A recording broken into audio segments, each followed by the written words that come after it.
This is exactly Stridla. Good morning, viewers. In today's episode, we're going to stray a little or even a lot from European entomo and arachnofauna, and I'll take you to South America, where there's a spider I recently bought and who is the main star of today's video. Spoiler, the spider is sitting here, we'll take care of him in a moment, and in general, we'll need to move him to this terrarium. I haven't shown you what's going on here for a long time, and honestly, not much special is happening, but I think it's worth mentioning a few things. Do you remember the X-axis of those giant shadows? Well, you do remember. I mean, if someone watched the previous videos, they remember. Oh, let's put it this way. And of course, a YouTuber always has bad luck, because as it turned out, when I left for Easter, I was literally gone for 5 days. Look what happened. This, ladies and gentlemen, is a male Atakis atlas moth. It's very damaged, very scratched up, it's dry and dead. So what happened? It turned out that from one of these cocoons, because here we have a male and a female, so this one has already hatched, and this one is still waiting, the insect hatched. And darn, it happened when I wasn't here, and he got all torn up. If anyone thinks it died of starvation, that's not true, because adult mayflies don't eat at all. Well, sometimes bad things just happen. And that's the situation. As for other interesting things, I have a lot of different strange insects here, which are on these trays. These are mantises that were sent to me by my viewers and which will go into frames. And here, for example, there's a beautiful specimen of a spider from the Poecilotheria genus, which I prepared yesterday and will also go into a frame. It turned out great. Let's brighten it a bit. So if any of you have a spider that unfortunately died for some reason and you want to preserve and frame it, let's say just write to me by email or on Instagram and we'll work something out. Here is Leosia, who does nothing but sleep all day. Classic for a Nublepharis.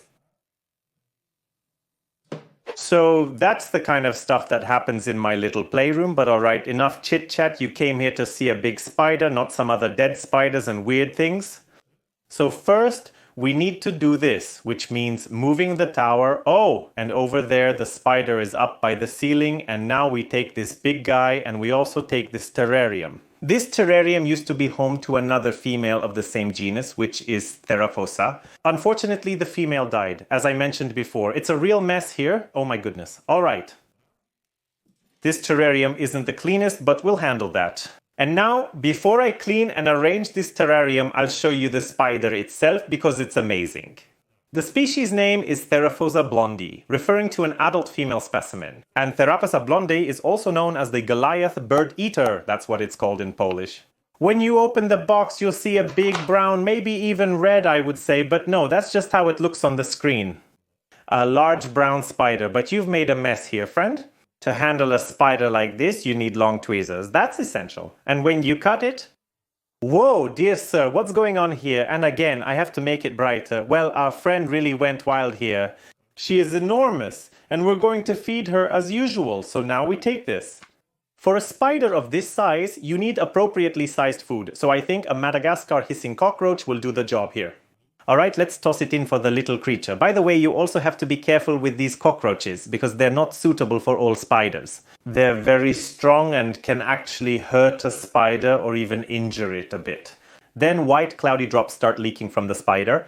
And since these cockroaches are very strong and, as you can see, have spikes on their legs, they can push off very powerfully with those legs.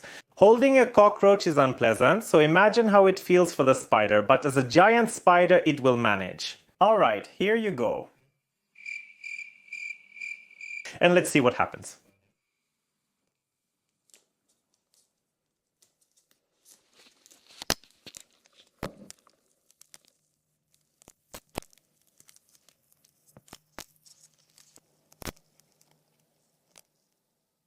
But he's going to score some hits. So while the spider is dealing with its still moving prey here, let's clean up this terrarium because it's a real mess in here.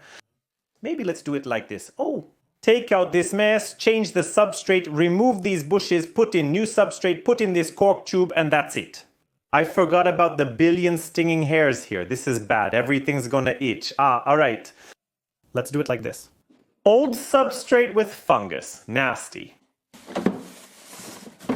I guess we just need to take a trash can and that's it. And as a break from this extremely interesting activity, which is cleaning a filthy terrarium, I'll share an interesting fact with you that is somewhat connected to South America. Well, often or even very often I get links from you to articles describing this interesting relationship between a frog and a spider. And by an interesting twist of fate, even this morning before recording this video, I got a link from one of the viewers to an article about this phenomenon. Question for you. What do you think? Is it true that little frogs live together with big spiders? 3 seconds to answer. 3, 2, 1. The correct answer to this question is, it is true. And that's exactly the kind of, I don't want to say cohabitation here, more like coexistence. And if I were to call it professionally, I would say mutualism occurs in some South American, but not only South American, large spiders. And it just so happens that in this terrarium, here is the species name written, lives a spider. This is an adult male, whom you already know and whom I have shown you more than once. And this spider is actually one of the earliest discovered examples of mutualism among large tarantulas. I need to brighten it up. The spider is over there. Well, he's big and hairy. I'm not going to chase him out because I don't want to stress him too much, so let's cover him back up. The Xenestis Immanis spider species can be found in Peru and other locations. And in its natural environment, it is capable of mutualism, which means it has a relationship with a certain species of tiny frogs. It works more or less like this. The big spider doesn't eat the frog, even though it easily could, because, you know, big spider, small frog, it's obvious who could eat whom, and it protects the frog from predators. And this benefits the frog. So someone might ask, what's the benefit for the spider, since mutualism by definition should be beneficial for both participants? Well, such a frog protects the spider's eggs from being eaten by other, smaller animals, arachnids, insects, whatever. The frog protects the spider's offspring, while the spider protects the frog. It's an incredibly interesting interaction, and it's absolutely true. We may not need to remove everything after all. Let's clean the sides now. But this, it smells disgusting. Alright, it's not that bad. Next, I'm putting in new coconut fiber. It's been mixed with boiling water, so no nasty stuff should start growing here for a while. Okay, that's enough for now. I made a bit of a mess, but I'll clean it up. Now let's set up a hideout so there's plenty of space. And there's so much room here, it's unbelievable. I'll add some plants to make it look nice. Honestly, this piece of cork tube isn't the best fit for this terrarium, so as soon as I find a better one, I'll swap it out so she has a nicer burrow, let's call it that. So since we have both parts of the setup ready, I think it's time to talk a bit about this spider. This female spider is enormous, dwarfing my hand. It's an incredibly large creature that will continue to grow even bigger. Theraphosa blondi, or the Goliath Birdeater, as this spider is called in Polish, is this giant here, which practically fills up this huge box. I literally moved the spider into this container just for a moment for the purpose of this recording to show the scale of its size, so it would be easier for me to handle it, and then we'll put her back into the terrarium. What do we know about Goliath bird-eaters? We know that these are quite sought-after spiders, especially in this size and gender, because just a dozen or maybe 20 years ago, these spiders were a real rarity. It was practically impossible to get this species.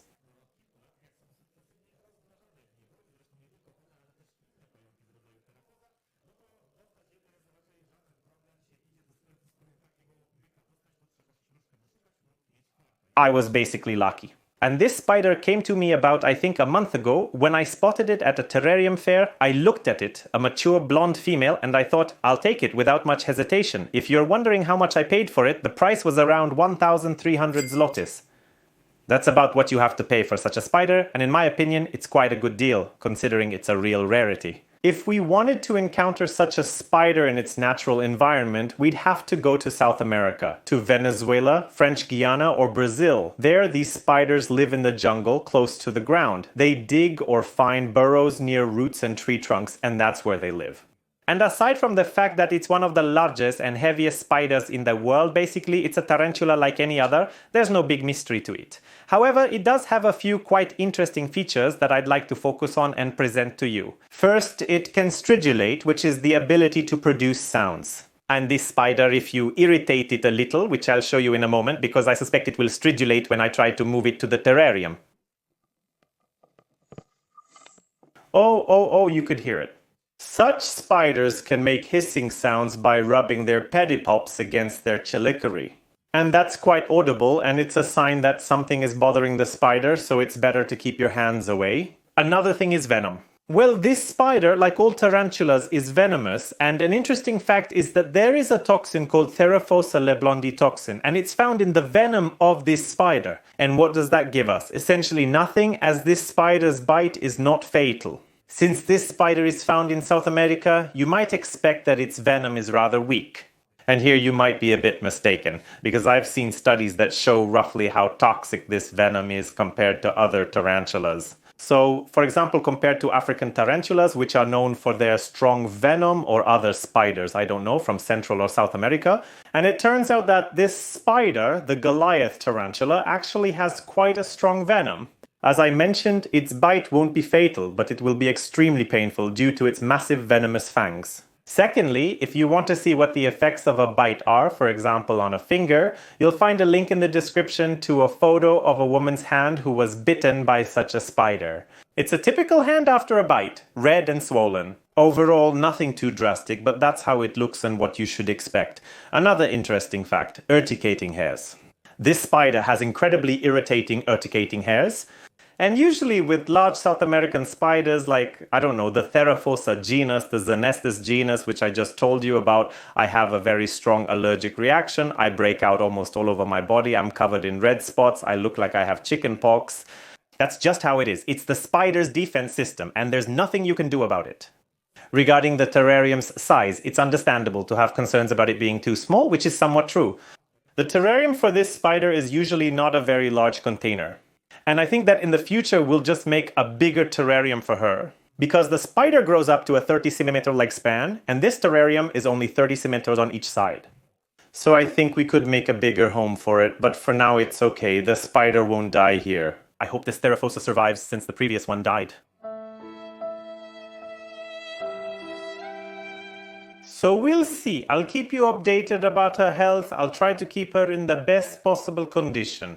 You know where it lives, its venom and defense mechanisms. What you don't know is its lifespan.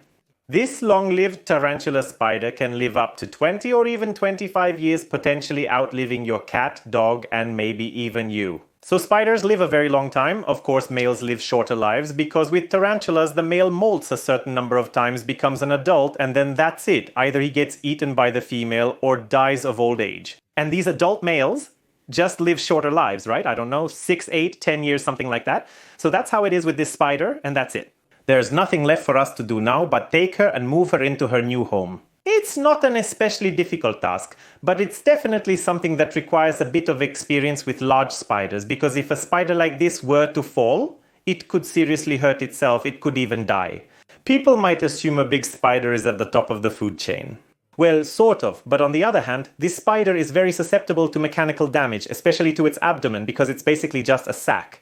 If the spider's silk gland ruptures, it will die, correct? Wait, maybe we can record her stridulating, but there's no way I'm putting my hands in there. Oh, you could hear it.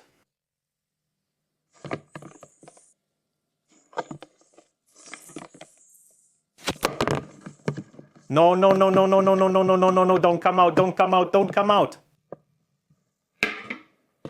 Well, that's exactly it. That's called stridulation, and it... No. Oh, okay, maybe it's not. It's not that bad.